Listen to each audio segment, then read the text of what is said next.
Për herë të parë në zgjedhjet e 9 shkurtit, votat e kandidatëve për deputet u numërua në qendrën e numërimit dhe rezultateve, e jo si në të kaluarën në qendrat komunale të numërimit.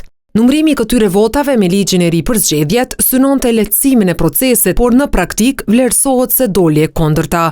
Madje, ato nisën të numërohen 2 ditë me vonesë. Përveç kësaj, ani pse në këto zgjedhje mund të votoheshin deri në 10 kandidat për deputet, të ralla ishin flet votimet që qytetarët i votuan 10 sosh.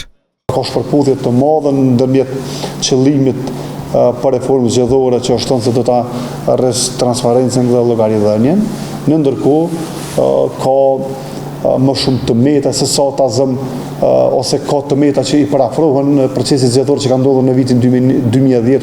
Risi kanë qenë edhe kamerat të cilat në disa qendra ishin jo funksionale. Kështu Demokraci Plus kërkon përsëri ndryshime të ligjit për zgjedhje. Ndryshimet ligjore që janë kanë qenë gabuara, kanë treguar që nuk ka sjell asgjë, ndoshta është mirë që të bëjnë një analizë dhe të shohin këto ndryshime.